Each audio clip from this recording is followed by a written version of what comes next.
Ayun. Hello guys. Bali, itong sinasabi kong sideline po na pwede sa estudyante, pwede sa mga mamshi na nasa bahay. Mag-order lang po kayo sa Shopee tulad nitong ginagawa ko. So, si Shopee po kasi nagpapamigay yan ng, halimbawa rito, nagpapamigay siya ng voucher. At yung voucher na yon, isang voucher lang kada isang cellphone. Kaya kung makikita po ninyo, marami akong cellphone dito. Tulad nito, pinang-order ko. Itong mga cellphone na to, pang-order ko lang yan.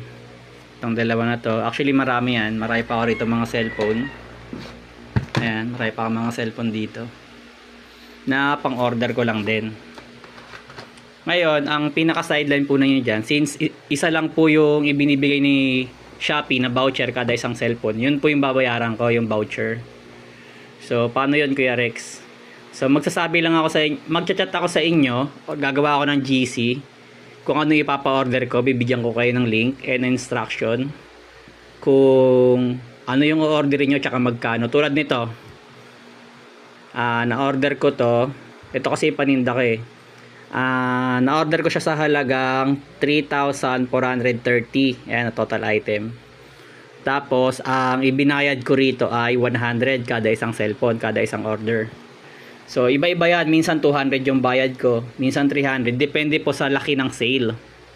So, tulad dito, itong cellphone na to, nakaisa lang siya. Kasi natapos na yung sale that time. Pero itong isa kong cellphone, ay hindi yan. Ito para dalawa na order nito. Ito isa lang. So, halimbawa, itong cellphone mo, nakadalawang order, tulad nitong cellphone ko, edi, meron ka agad, ito, ano to, 120 yung isa, dito 120 bayad ko eh, naka-order, na-order ko siya sa halagang 2,774 lang. So, ang bayad ko rito ay 120, tas dito 100. So, isang order mo lang, 200 plus na. Ngayon, kung marami kang cellphone sa bahay nyo, tulad ko, so, kada sale, kikita ka ng kahit papano pang sideline mo. Side hustle lang siya, kahit nasa loob ka lang ng bahay ninyo, pwede to. Yun yung unang option ninyo. Mag-order sa sarili ninyong mga cellphone. Pangalawang option, tulad ng ibang ginagawa ng mga kakilala ko, ay mag-a-admin ka. Kung kailangan dito masipag. Ano ibig sabihin ng admin, Kuya Rex?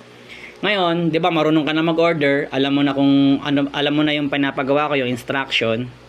Ang gagawin mo naman ay makiki-order ka sa mga kaibigan, kamag-anak, sa kakilala mo, makiki-order ka. Pero ang diskarte ron, babayaran mo rin sila. Halimbawa, kada isang order mo sa kapitbahay mo, halimbawa ito, ang bigay ko rito 100, 'di ba? So ang gagawin mo, sabihin mo makiki-order ka lang, babayaran mo ng 50 pesos. So kada isang order mo sa mga kapitbahay mo or kaibigan mo, may 50 pesos ka. So, bakit admin tawag ko ron? Kasi, ang ginagawa ng iba, gagawa rin sila ng GC. Halimbawa, ikaw, gagawa ka ng may mga naturuan ka na, tapos marunong na sila mag-order. Pwede yun, i-chat mo na lang sila. Every time na meron akong pa-order, mag-chat ka na lang sa GC ninyo, please paki-order to. Ito, kung yung binibigay ko, papa-order mo lang din sa kanila. So, admin ka na nun, tawag ko ron, kasi meron ka ng pa-order. Nakaka-order ka na ng dalawa or higit pa, admin na tawag ko ron. Tapos minsan syempre nag-additional payment ako sa mga admin. So ganun yung diskarte. Una, pwedeng sa bahay lang ninyo, lahat lang ng cellphone sa bahay nyo. Una. Pangalawa, yung mag-admin ka nga, yung mag-effort ka na maki-order sa ibang tao. Tapos tuturuan mo nga lang din sila. Yun nga lang yung hassle, no? Tuturuan mo lang din sila. Pero maganda yon. Kapag na-master mo na to, at least mga ilang buwan, katagalan, mag-chat ka na lang sa mga kakilala mo, sa GC niyo na mag-order ng ganito yung price, kung paano ko kayo tinuruan. So, imagine kung makasampu ka sa isang beses. Kung sa kakilala mo lang, makasampu kayong order, edi may 500 ka. Plus pa yung sa cellphone ninyo, kada sale. Yung sale na yun, minsan once a week, iba-iba. Once a week or twice lang a month, pero iba-iba. Meron sa Shopee, Lazada, tsaka TikTok, lahat yun ituturo ko naman.